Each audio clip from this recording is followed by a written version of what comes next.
9번. 효용이 극대가 되도록 두 재와 x, y를 소비하는 을의 효용함수는 2루트 xy로 주어져 있습니다. y의 가격이 4배가 되었을 때 원래의 효용 수준을 유지하기 위해 필요한 추가 소득을 구하면 단 가격 변화 전의 소득은 60, x와 y의 가격은 각각 1이다.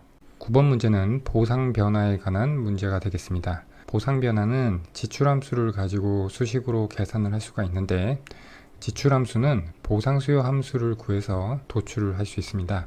이 보상수요 함수는 힉스의 수요 함수라고도 하는데 우리가 보통 문제에서 접하는 수요 함수는 이 보상수요 함수가 아니라 보통수요 함수입니다. 보통수요 함수는 마샬 수요 함수라고도 하는데 효용극대화 문제에서 도출이 되는 함수가 되겠습니다. 그리고 보상수요 함수를 가지고 지출함수를 구할 수 있는 것처럼 보통수요 함수를 가지고 간접 효용함수를 구할 수가 있습니다.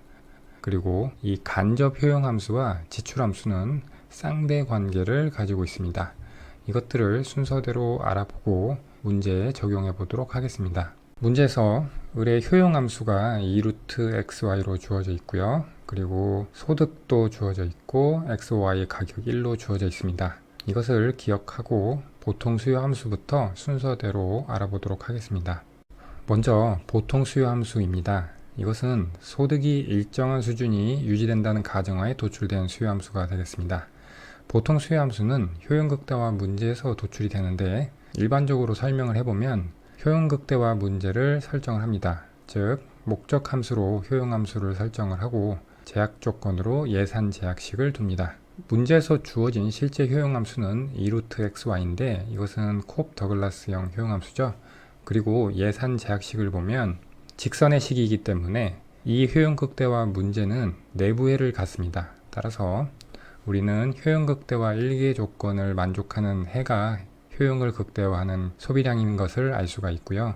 그래서 효용극대화 1개 조건을 보면 x제와 y제에 대한 한계 대체율과 x제와 y제의 가격 비율이 같다는 것이 되겠죠. 그래서 이 1개 조건을 통해서 구한 x와 y의 관계식을 예산 제약식에 대입을 하면 다음과 같이 재화 가격과 소득의 함수로 표현되는 x제와 y제의 보통 수요 함수가 도출이 됩니다. 이렇게 도출된 x제와 y제의 보통 수요 함수를 목적 함수인 효용 함수에 대입을 하면 간접 효용 함수를 구할 수가 있는데 간접 효용 함수라고 하는 것은 주어진 가격 px, py와 소득 m 하에서 최대한으로 얻을 수 있는 효용 수준 v를 나타내는 함수, 간접 효용 함수는 기호로 v로 나타납니다. 그래서 보통 수요 함수를 효용 함수에 대입하면 간접 효용 함수가 도출됩니다. 그러면 효용 함수는 x와 y의 함수죠. 그런데 이 x와 y 자리에 보통 수요 함수를 대입하면 이와 같이 식이 되고요. 즉 간접 효용 함수는 보통 수요 함수처럼 재화의 가격과 소득의 함수가 됩니다. 그래서 우리가 재화 가격과 소득을 알면 그 조건 하에서 최대한 얻을 수 있는 효용 수준, 즉 효용이 극대화될 때 효용을 구할 수가 있습니다. 오른쪽에 문제에서 주어진 효용 함수와 예산 제약 조건을 가지고 구체적으로 계산을 해보면 먼저 효용 극대화 1개 조건을 통해서 보통 수요 함수를 도출해야겠죠. 효용 극대화 1개 조건을 구하기 위해서 x제와 y제의 한계 대체율, 이것은 x제의 한계 효용 나누기 y제의 한계 효용이죠. 효용 함수를 각각 x제와 y제에 대해서 미분을 해서 한계효용을 구한 다음 정리를 하면 x분의 y가 나오고 이것이 x제와 y제의 가격 비율과 같아지는 것이 효용극대화 1개 조건이죠.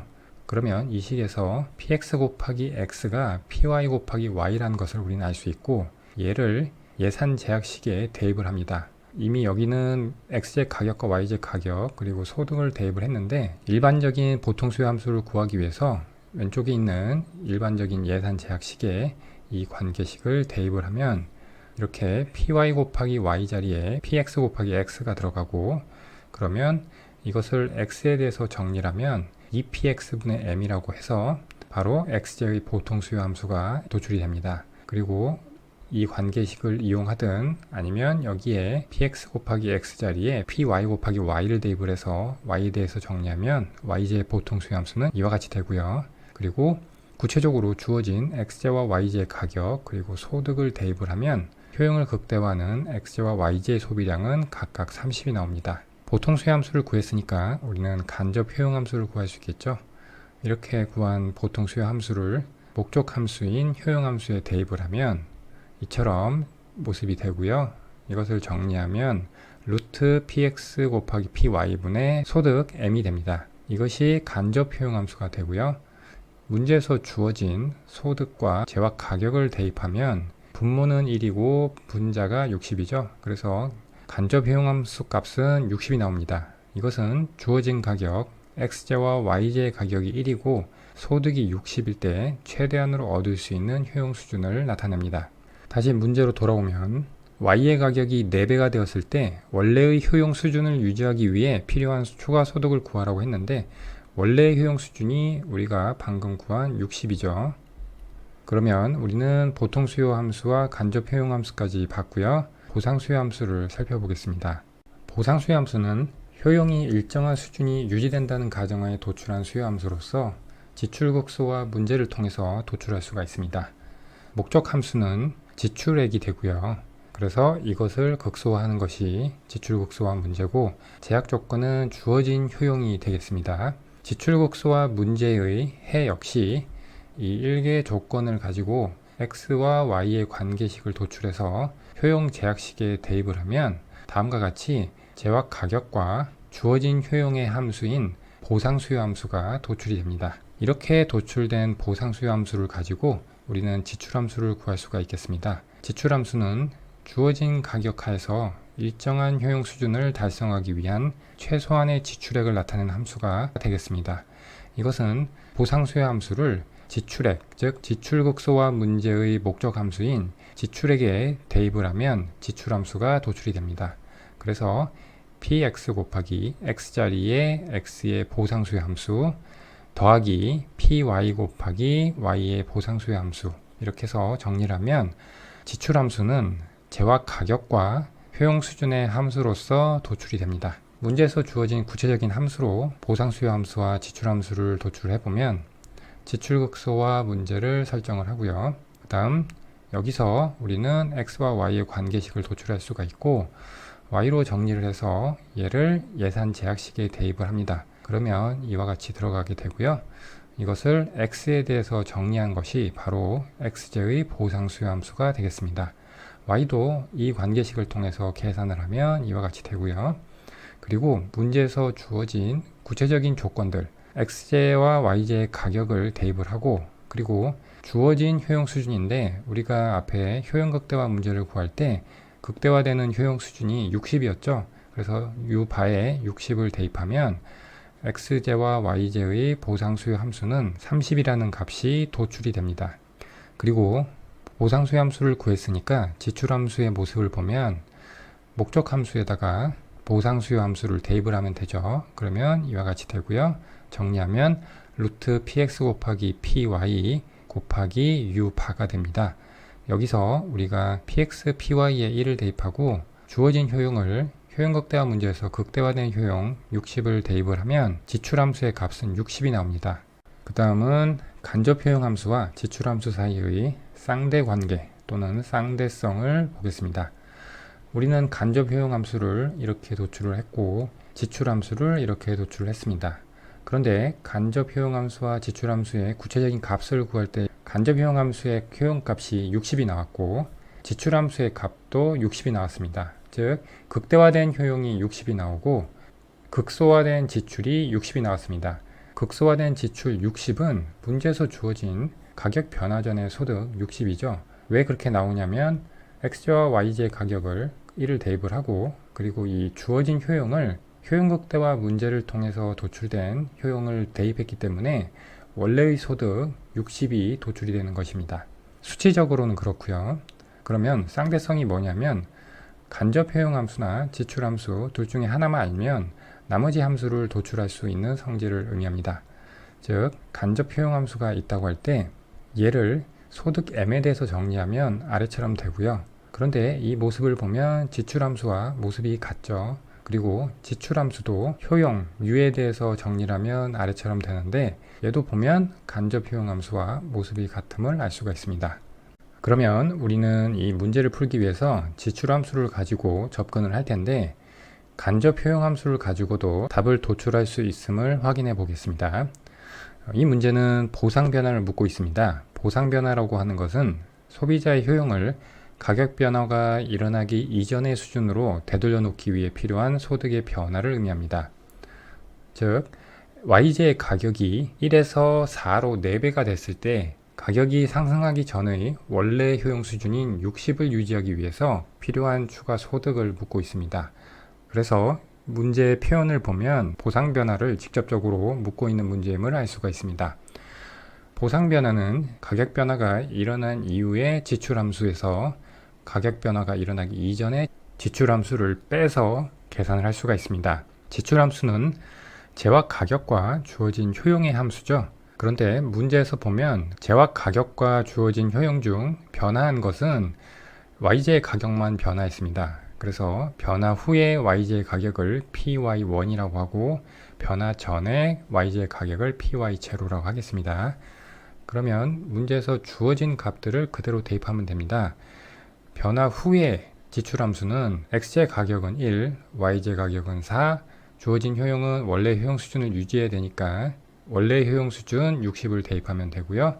그리고 변화 전에 지출함수는 XJ, YJ 가격이 각각 1, 효용은 60. 그래서 이것을 우리가 구한 지출함수를 가지고 계산을 하면 가격 변화가 일어난 이후에 소비자의 효용을 가격 변화가 일어나기 이전의 수준으로 유지하기 위해서 필요한 소득은 120이고 이것은 가격 변화 전의 소득 60과 차이가 60이니까 문제에서 묻고 있는 원래의 효용 수준 60을 유지하기 위해서 필요한 추가 소득은 60이 되겠습니다.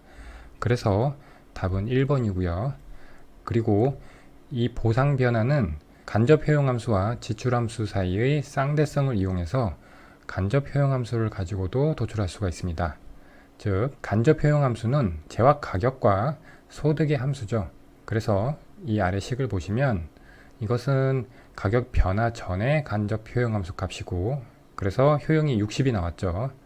그리고 이 오른쪽은 YJ 가격이 4배가 됐을 때 간접 효용 함수의 값인데 이 값이 가격 변화가 일어나기 이전의 효용인 60과 같아야 되죠. 그래서 이 조건을 만족하는 M'을 구하면 120이 나오고요. 이 120은 YJ 가격이 4배가 됐을 때 원래의 효용 수준을 유지하기 위해 필요한 소득이 되고요. 그런데 문제는 가격 변화 전의 소득과 차이를 묻고 있으니까 120에서 60을 뺀 60이 답이 되는 것이죠. 그래서 보상 변화는 지출 함수를 활용해서 계산을 하는 것이 정석이지만 쌍대성을 이용해서 간접 효용 함수를 통해서도 도출할 수가 있습니다. 따라서 9번 문제는 1번이 답이 되겠습니다. 10번 A국과 B국의 거시경제 모형이 각각 다음과 같을 때 이에 대한 설명으로 옳은 것은 A국과 B국의 소비함수부터 수출 수입에 대한 내용까지 나와 있고요. 단 C는 소비, YD는 가처분 소득, Y는 국민소득, T는 조세, I는 투자, G는 정부 지출, X는 수출, M은 수입을 나타내며 측정 단위는 조원이다. 10번 문제는 A국과 B국의 정부 지출 승수와 투자 승수, 조세 승수를 각각 도출을 하고 비교도 하는 문제가 되겠습니다. A국가와 B국가의 거시경제 모형을 보면 다른 것은 다 동일한데 조세 부분이 차이가 있죠. A국은 정액세에 해당하는 부분과 비례세에 해당하는 부분이 같이 있고요. B국은 정액세만 해당하게 되겠습니다. 이 차이 때문에 승수 효과가 차이가 나는 원인이 됩니다. 먼저 A국의 승수들을 구해 보겠습니다. 개방경제의 국민소득 균형식이 있고요. 그런데 수출과 수입이 모두 제로죠. 그러면 이 부분이 없어지고 따라서 폐쇄경제의 국민소득 균형식을 가지고 승수 효과를 구해 보겠습니다. 주어진 행태 방정식들을 대입을 하면 소비 함수는 이와 같이 되고요. 그리고 투자와 정부 지출이 따라오게 되겠습니다. 우변에 y가 있는 항을 묶어서 좌변으로 넘겨서 정리하면 이와 같이 되고요.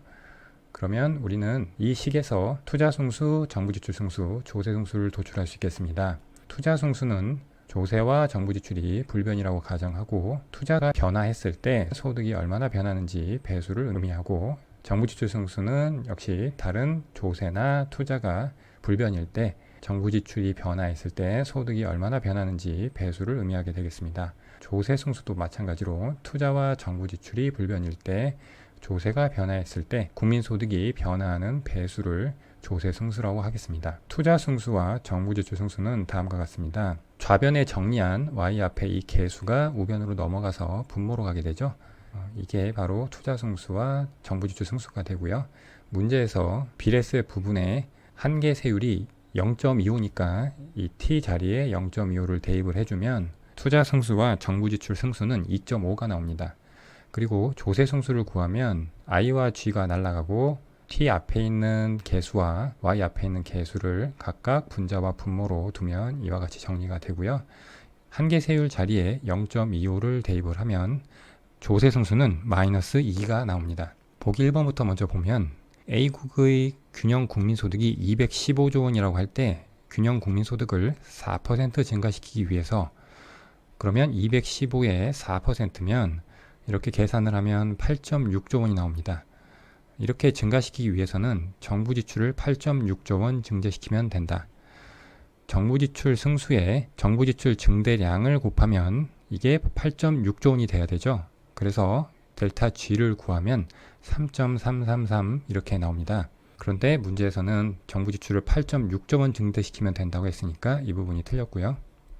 그 다음 보기 4번을 보면 A국의 한계 세율이 증가하면 균형 국민소득 역시 증가한다. A국의 거시경제 모형에서 A국의 한계 세율이 증가하면 A국의 조세 함수에서 비례세 부분이 증가하게 되고 그렇게 되면 민간의 가처분 소득이 감소하게 됩니다. 민간의 가처분 소득이 감소한다는 것은 가처분 소득이 감소한 양의 한계 소비 성향을 곱한 만큼의 소비가 감소한다는 것이고 그렇게 되면 균형 국민소득은 증가가 아니라 감소하겠죠. 이렇게 A국의 한계 세율이 증가하면 지금 이 투자 승수와 정부지출 승수에서도 알 수 있지만 이 T가 증가한다는 것이고 T가 증가하면 분모가 커지게 됩니다. 그렇게 되면 승수 자체가 작아지게 되죠. 즉 승수 효과도 작아짐을 알 수가 있습니다. 다음은 B국의 승수를 구해보겠습니다. B국도 역시 A국과 마찬가지로 폐쇄 경제의 국민소득 균형식을 가지고 도출을 하면 됩니다. 소비함수를 대입을 해주고요. 여기서 우변에 있는 y를 역시 좌변으로 넘겨서 정리하면 이와 같이 되고요. A국에서 구한 것처럼 동일하게 구하면 투자 승수와 정부지출 승수는 5가 나오고 조세 승수는 마이너스 4가 나옵니다. 보기 2번 B국의 균형 국민소득이 430조 원이라고 할 때 균형 국민소득을 4% 증가시키기 위해서 그러면 430조 원의 4%는 17.2조 원이 되고요. 이렇게 17.2조 원을 증가시키기 위해서는 투자를 얼마나 증대시키면 되는지 보려면 투자 승수를 활용하면 되죠. 즉 투자의 증대폭에 투자 승수 5를 곱했을 때 이게 17.2조 원이 돼야 됩니다. 그러면 델타 I는 3.44조 원이 됩니다. 그래서 보기 2번은 맞는 설명이 되고요. 보기 3번 정부 지출의 증대가 균형 국민소득에 미치는 영향의 크기는 A국과 B국이 동일하다. 정부 지출 승수가 A국과 B국이 동일하다고 되어 있는데 A국은 정부 지출 승수가 2.5였고요. B국은 5죠. B국이 2배나 더 크기 때문에 3번은 틀린 보기가 되겠습니다. 따라서 10번 문제는 2번이 답이 되겠습니다.